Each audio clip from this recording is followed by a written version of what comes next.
નમસ્કાર મિત્રો, આજે આપણે ખૂબ જ અગત્યની અને સરસ મજાની પરીક્ષા પદ્ધતિ વિશે વાત કરવા જઈ રહ્યા છીએ કે આ પરીક્ષા વિશે ઘણા બધા પ્રશ્નો કેળવણી નિરીક્ષકની પરીક્ષામાં, પ્રાથમિક ટીપીઓની પરીક્ષામાં, શિક્ષણ સેવા વર્ગ 1 અને 2માં જ્યારે આપણે એની તૈયારી કરવા જઈ રહ્યા છીએ તો આ ટોપિક વિશે જાણવું ખૂબ જ જરૂરી છે.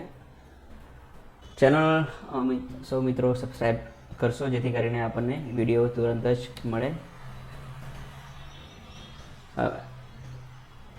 NTSE એક્ઝામ એટલે કે નેશનલ ટેલેન્ટ સર્ચ એક્ઝામ, રાષ્ટ્રીય પ્રતિભા શોધ પરીક્ષા. તો આ પરીક્ષાની અંદર પરીક્ષા કોણ આપી શકે? તો ચાલુ શૈક્ષણિક વર્ષમાં ધોરણ 10માં અભ્યાસ કરતા વિદ્યાર્થીઓ માટે NCERT ન્યૂ દિલ્હી દ્વારા રાષ્ટ્રીય પ્રતિભા શોધ પરીક્ષા એટલે કે NTSE 2 તબક્કામાં આ પરીક્ષા લેવામાં આવે છે.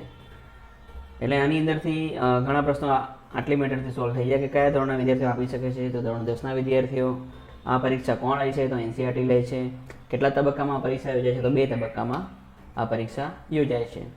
હવે આ પરીક્ષાથી ફાયદો શું થાય? કેમ કે આપણે NMMS વિશે પણ અગાઉના વિડીયોમાં જાણ્યું તો એની અંદર દર મહિને 1000 એટલે કે વર્ષના 12000 મળતા હતા અને 4 વર્ષ સુધી એટલે કે 12,48,000 જેટલો ફાયદો થતો હતો. તો આ પરીક્ષામાં એનાથી પણ વધારે ફાયદો થાય છે કેમ કે NMMS પરીક્ષામાં ધોરણ 12 સુધી ફાયદો થાય છે. જ્યારે NTSEની પરીક્ષા જ્યારે વિદ્યાર્થી આપે છે તો ધોરણ 11-12ની અંદર દર મહિને 1250 રૂપિયા લેખે તો મળવાપાત્ર છે જ, પરંતુ જો એ કોલેજ કરશે તો કોલેજ અને પોસ્ટ ગ્રેજ્યુએશન એટલે એના 5 વર્ષ, 3 વર્ષ સ્નાતકના અને અનુસ્નાતકના બીજા 2 વર્ષ એટલે 5 વર્ષ સુધી દર મહિને એને 2000 મળશે. એટલે 12,24,000 ગુણ્યા 5 એટલે 1,01,20,000 જેવો આ ફાયદો મળશે. બીજું કે PhD જો એ વિદ્યાર્થી કરશે તો ત્યારે પણ એને આ શિષ્યવૃત્તિ મળવાપાત્ર થશે. એટલે તમે વિચાર કરવા કે કેટલી મહત્વની એટલે કેટલી બેનિફિશિયલ આ સ્કીમ છે નેશનલ ટેલેન્ટ સર્ચ એક્ઝામ. આ પરીક્ષા એક જ વાર આ પરીક્ષા આપવાની હોય છે અને વિદ્યાર્થીઓને આનો ફાયદો જ્યાં સુધી PhD કરે છે ત્યાં સુધી મળે છે. એ અધવચ્ચેથી છોડે છે તો એને આ શિષ્યવૃત્તિ મળતી નથી. અને આ સ્કોલરશિપની યોજનાઓનો ધ્યેય હંમેશા આ જ હોય છે કે જે તેજસ્વી વિદ્યાર્થી હોય છે એ હંમેશા ભણવાનું છોડે નહીં, જેથી કરીને સમાજને એક સારો નાગરિક અને એક શ્રેષ્ઠ વ્યક્તિ, એક શ્રેષ્ઠ હોદ્દામાં આપણને જોવા મળે. NTSE પ્રથમ તબક્કાની પરીક્ષાના પરિણામને આધારે મેરિટ મુજબ રાજ્યના નિયત કોટા પ્રમાણે બીજા તબક્કાની પરીક્ષા માટે ઉમેદવારોની પસંદગી યાદી તૈયાર કરવામાં આવશે. 2 તબક્કા છે. પહેલી જે છે એની પ્રવેશ પરીક્ષા છે અને પ્રવેશ પરીક્ષાની અંદર જે વિદ્યાર્થીઓ પાસ થશે તો એ વિદ્યાર્થીઓનો ઇન્ટરવ્યૂ થવાનો છે. એમાં જે કોટા થયેલો છે પાસ થયા પછી પણ મેરિટમાં આવવું જરૂરી છે. જેમ NMMSમાં હતું એ મેરિટમાં જે રાજ્યના જે કોટા હોય છે એ પ્રમાણે એટલા વિદ્યાર્થીઓની જ એનો જ ઇન્ટરવ્યૂ NCERT દ્વારા લેવામાં આવતો હોય છે, જેના આધારે શિષ્યવૃત્તિ ઉમેદવારોને મળવાપાત્ર થતી હોય છે. હવે આની અંદરથી ઘણા પ્રશ્નો બનશે. આપણે પ્રશ્નોત્તરીનો સેશન પણ પાછળ રાખેલો છે આની અંદર, તો એમાં પણ આપણે એના ક્રોસ કન્ટેન્ટ થઈ જશે આપણું. ધોરણ 11 અને 12માં દર મહિને 1250 રૂપિયા લેખે મળવાપાત્ર છે. એટલે કે 1 વર્ષના 15,000 અને 2 વર્ષના 30,000. એટલે આ પરીક્ષા પાસ કરવાથી દર મહિને એને 1250 રૂપિયા તો એને મળવાના છે. એટલે 2 વર્ષમાં 30,000 જેવી શિષ્યવૃત્તિ તો જે તે વિદ્યાર્થીને મળશે જ. એ પછી ગ્રેજ્યુએશન અને પોસ્ટ ગ્રેજ્યુએશન ચાલુ રાખશે તો દર મહિને 2,000 અલગથી મળશે. અને PhD અભ્યાસ માટે પણ UGC વખતો વખત નક્કી કરે છે એટલી શિષ્યવૃત્તિ મળવાપાત્ર થતી હોય છે. તો ખૂબ જ એક જ સિંગલ એક્ઝામથી આટલા બધા બેનિફિટ આ એક્ઝામમાં મળતા હોય છે. ઘણા બધા વિદ્યાર્થીઓ અને વાલીઓ આવી પરીક્ષાઓથી અજાણ હોય છે, જેથી કરીને પોતાનો જે બાળક છે હોશિયાર હોવા છતાં પણ આવી કોઈ માહિતી ના અભાવે આવી કોઈ પરીક્ષા આપણે એનું એપ્લાય કરતા નથી અને આપણે એનો જે બેનિફિટ મળવો જોઈએ એ મળતો નથી. હવે લાયકાતની ડિટેલમાં આપણે વાત કરીએ તો જે વિદ્યાર્થી ચાલુ શૈક્ષણિક વર્ષમાં ધોરણ 10માં કોઈપણ માન્ય બોર્ડની ગુજરાત રાજ્યમાં આવેલી સરકારી શાળા, ગ્રાન્ટેડ શાળા, ખાનગી શાળા, લોકલ બોડી અથવા કોઈપણ માન્ય શાળામાં અભ્યાસ કરતા હોય તેવા વિદ્યાર્થીઓ NTSEની પરીક્ષા આપી શકશે. ખૂબ જ બેનિફિટનો વાત આમાં એ છે કે NMMSની એક્ઝામ છે, બીજી સ્કોલરશિપ એક્ઝામ છે, એની અંદર તમામ વિદ્યાર્થીઓ કોમ્પિટ કરી શકતા નથી, પાર્ટિસિપેટ કરી શકતા નથી. આ એક પરીક્ષા એવી છે કે જેની અંદર પ્રાઇવેટ ખાનગી શાળાના વિદ્યાર્થીઓ પણ પરીક્ષા આપી શકે છે. એટલે આ એક ડિફરન્સ છે બીજી પરીક્ષા અને આ પરીક્ષા વચ્ચે. જે વિદ્યાર્થીઓ ઓપન લર્નિંગ ડિસ્ટન્સ એટલે કે દૂરવર્તી શિક્ષણ કેન્દ્રથી અભ્યાસ કરતા હોય તો 1 જુલાઈના રોજ જો આવા વિદ્યાર્થીની ઉંમર 18 વર્ષથી વધુ ના થઈ હોય તે વ્યક્તિ નોકરી ના કરતી હોય અને પ્રથમ વખત જ ધોરણ 10ની પરીક્ષામાં ઉપસ્થિત થનાર હોય તો તેવા વિદ્યાર્થીઓ પણ NTSEની પરીક્ષા આપી શકશે. આ ખૂબ સારી વાત છે. વિદેશમાં ધોરણ 10માં અભ્યાસ કરતા ભારતીય વિદ્યાર્થીઓ સીધી બીજી પરીક્ષાની તૈયારી માટે ઉમેદવારી કરી શકે છે. ઓકે, વિદેશમાં પણ જે આપણા ઇન્ડિયન સ્ટુડન્ટ્સ છે એમના માટે પણ એક સારી એવી જોગવાઈ મૂકી છે. એ લોકોએ પ્રિલિમ આપવાની ત્યાં જરૂર નથી, ડાયરેક્ટ જે સેકન્ડ સ્ટેજ હોય છે એની અંદર પાર્ટિસિપેટ કરી શકતા હોય છે. આ માટે NCERTની વેબસાઇટ પર જાન્યુઆરી 2021માં પ્રસિદ્ધ થનાર આ લેટેસ્ટ આપણે નોટિફિકેશન લીધી છે એની વાત છે. એટલે આ રીતે એની વેબસાઇટ ઉપર તમામ માહિતી અપડેટ થતી હોય છે.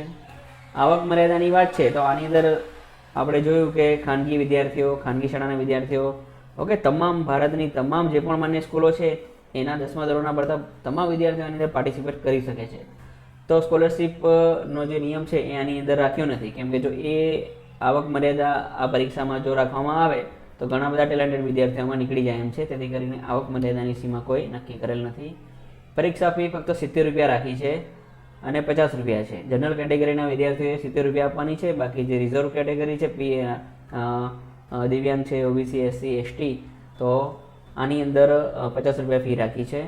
તો આ આપણે ખાસ ધ્યાન રાખવું પડશે, પરીક્ષામાં પૂછી લેતા હોય છે. સર્વિસ ચાર્જ બધું અલગ હોય છે, નોન રિફંડેબલ ફી હોય છે. ફી સ્વીકાર કેન્દ્ર તો પોસ્ટ ઓફિસથી પણ આની ફી ભરી શકાશે અને ઓનલાઈન પેમેન્ટ પણ કરી શકાશે. ઓકે, ખાસ અગત્યનું આપણી પાસે આ છે. આની અંદરથી ઘણા બધા પ્રશ્નો ક્રોસ કરીને પૂછતા હોય છે. ઓકે, કે ભાઈ સ્કોલેસ્ટિક એપ્ટિટ્યૂડ ટેસ્ટ એ કઈ પરીક્ષા સાથે સુસંગત છે, કે મેન્ટલ એપ્ટિટ્યૂડ ટેસ્ટ કઈ પરીક્ષા સાથે સુસંગત છે. તો આ પરીક્ષા જે છે એ NMMSમાં આ પેપરના જે નામ છે અને આના નામ છે બિલકુલ સેમ છે. NMMSમાં આપણા બે પ્રકારના પેપર હોય છે અને NTSE એક્ઝામ આ જે પરીક્ષા એમાં પણ સેમ હોય છે. તો અલગ શું છે, તો એમાં પ્રશ્નો અલગ અલગ છે. NMMSમાં બંને પેપરમાં 90 પ્રશ્નો હતા, 90 ગુણ હતા અને 90 મિનિટ હતી. દરેક પ્રશ્નની 1 મિનિટ ફાળવેલી હતી. આની અંદર સાવ અલગ છે. આની અંદર પેપર જે એક છે બૌદ્ધિક યોગ્યતા કસોટી, મેન્ટલ એપ્ટિટ્યૂડ ટેસ્ટ, એની અંદર 100 પ્રશ્નો છે અને 100 ગુણ છે, પરંતુ સમય જે છે 120 મિનિટનો છે, એટલે કે 2 કલાક. અને સેમ એ રીતે શૈક્ષણિક યોગ્યતા કસોટી, સ્કોલેસ્ટિક એપ્ટિટ્યૂડ ટેસ્ટ, એમાં પણ 100 પ્રશ્નો, 100 ગુણ અને 120 મિનિટ છે. આપણે ખાસ રાખવાનું છે. બાયફર્કેશન પણ પૂછી લેતા હોય છે કે ભાઈ NTSE એક્ઝામના પેપર 2ની અંદર ગણિત વિષયમાં કેટલા ગુણના પ્રશ્નો પૂછાશે, તો 20. ઓકે, અને 3 પેપર હોય છે, ગણિત, વિજ્ઞાન, SS. આપણે ખાસ ધ્યાન રાખવું, ગણિત, વિજ્ઞાન અને SS.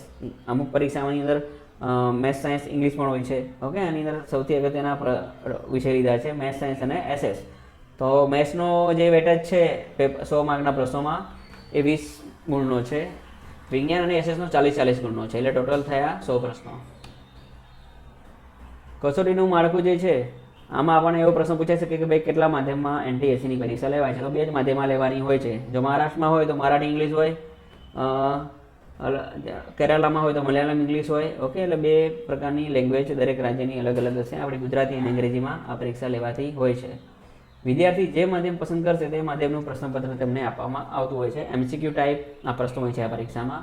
દરેક પ્રશ્નનો એક ગુણ છે, 100 માર્ક્સ, તો 100 ગુણ મળે છે. નેગેટિવ માર્કિંગની કોઈ સુવિધા આમાં હોતી નથી. અને વિકલાંગ જે બાળકો છે, અંધ બાળકો છે, દિવ્યાંગ બાળકો, એમને નિયત સમય જે છે 30 મિનિટનો વધારાનો સમય મળવાપાત્ર થતો જ હોય છે. સામાન્ય રીતે આ પરીક્ષા કેન્દ્ર જે હોય છે, જિલ્લાનું જે હેડક્વાર્ટર હોય એ જ હોય છે. ક્વોલિફાઈંગ જે ગુણ છે એની અંદર પણ NMMS જેવું છે, 40% મિનિમમ અને 32% મિનિમમ. જનરલ, OBC અને EWS કેટેગરીના વિદ્યાર્થીઓ માટે 40% ક્વોલિફાઈંગ ગુણ છે આ પરીક્ષામાં પાસ થવા માટે. SC, ST અને PH કેટેગરીના વિદ્યાર્થીઓ માટે 32%નું વેટેજ છે.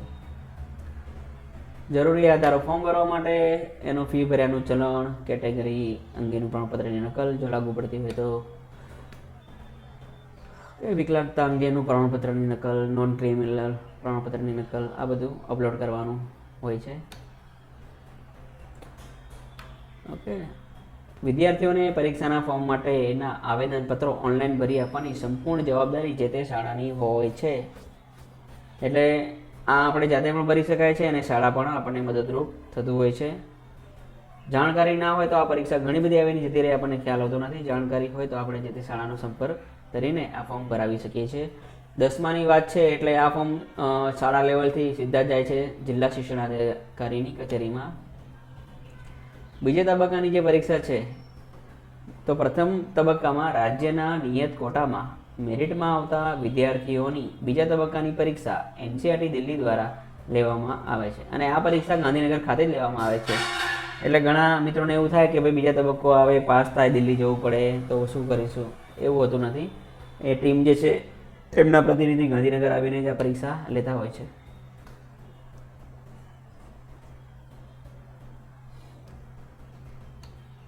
ત્યાર પછી સ્ટેજ 2 માટે નીચે મુજબની ક્વોલિફાઈડ અનામત નક્કી કરેલ છે. તો સ્ટેજ 2 જે છે તો એની અંદર વિદ્યાર્થીઓ પ્રથમ તબક્કાની પરીક્ષામાં પાસ થયા પછી જે કોટા છે એ પ્રમાણે વિદ્યાર્થીઓનું સિલેક્શન તો થવાનું છે.